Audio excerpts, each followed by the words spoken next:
Sebab tanah yang menghisap air hujan yang sering turun ke atasnya dan yang menghasilkan tumbuh-tumbuhan yang berguna bagi mereka yang mengerjakannya menerima berkat dari Allah. Tetapi jikalau tanah itu menghasilkan semak duri dan rumput duri, tidaklah ia berguna dan sudah dekat pada kutuk yang akan berakhir dengan pembakaran. Saudara, kalau kita melihat di sini ya, kalau kita membaca dari pasal ini tentang ya orang yang murtad ya. Orang yang sudah pernah mengenal kasih karunia Tuhan, sudah pernah mengecap kebenaran, sudah pernah mendengar, sudah pernah mengerti, sudah pernah ya tahu tentang Tuhan, tetapi kemudian murtad lagi. Ya, dikatakan di sini saudara, ketika kita mendengar firman, itu Alkitab berkata firman Tuhan itu seperti air. Ya, air itu adalah lambang dari firman Tuhan di dalam Alkitab. Ya, artinya apa saudara? Air itu sumber kehidupan. Ya, kita ini membutuhkan air dalam hidup kita agar kita bisa hidup.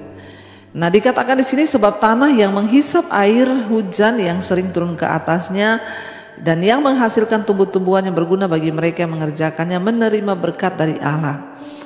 Tanah di sini bicara tentang hati kita. Ya, setiap kali kita mendengarkan firman Tuhan itu sama dengan kita menerima air untuk tanah hati kita. Ya, ketika ada tanah lalu disiram oleh air, maka di situ pasti akan muncul kehidupan. Karena itu dikatakan di sini tanah itu menerima air hujan. Ya, lalu dikatakan di sana apa? Lalu menghasilkan tumbuh-tumbuhan yang berguna. Saudara bisa bayangkan kalau tidak ada hujan, saudara, maka tanah itu gersang dan semua yang ada di atasnya akan mati.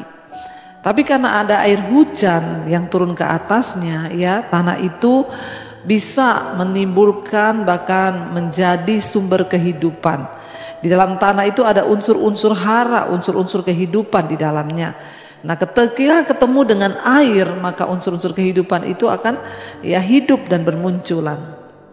Dikatakan di sana, ketika tanah itu disiram oleh air hujan, maka muncul tumbuh-tumbuhan yang berguna bagi mereka yang mengerjakannya dan dia menerima berkat dari Allah.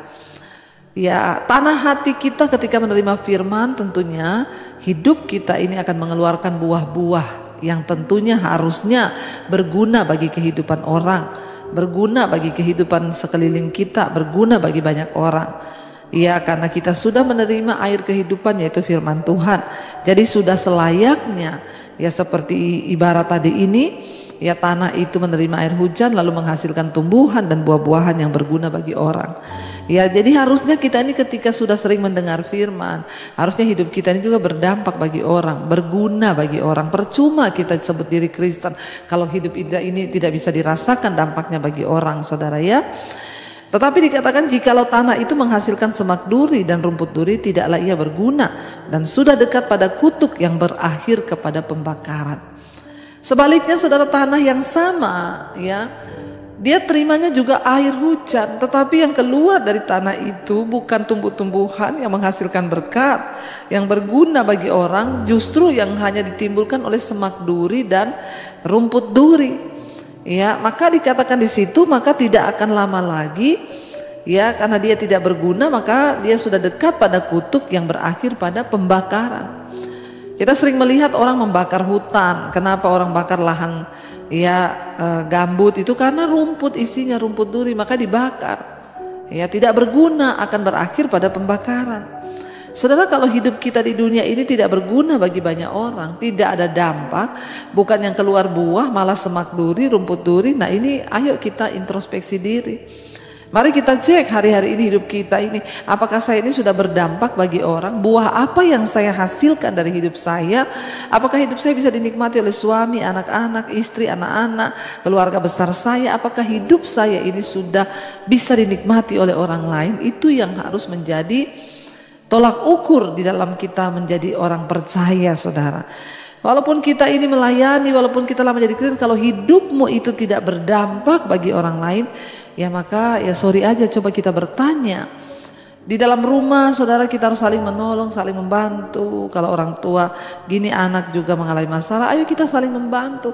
Jangan tinggal serumah tapi nggak bisa saling bantu. Nah, ini saudara, ya buah apa yang kita hasilkan dari pertobatan kita. Saya berdoa supaya kita semua tidak tumbuh semak duri di hidup kita yang tidak berguna, ya, tapi buah-buahan itu berguna bagi banyak orang. Jadi semak duri itu melambangkan sesuatu yang tidak berguna, harus dicampakkan ke dalam api. Sementara buah-buahan, tumbuh-tumbuhan itu berguna bagi orang di sekeliling kita. Mari kita cek hari ini apakah yang ada dalam hidup kita ini semak duri atau buah-buahan yang berguna bagi banyak orang. Kalau kita dapati hidup kita cuma penuh semak duri, artinya apa? Menjadi batu sandungan terus bagi orang, ngerepotin orang terus, saudara, maka kita harus bertobat. Tapi ketika kita ini menjadi berkat, menjadi dampak bagi orang lain, puji Tuhan, teruslah berbuah, teruslah berdampak supaya hidup kita diperhitungkan oleh Tuhan.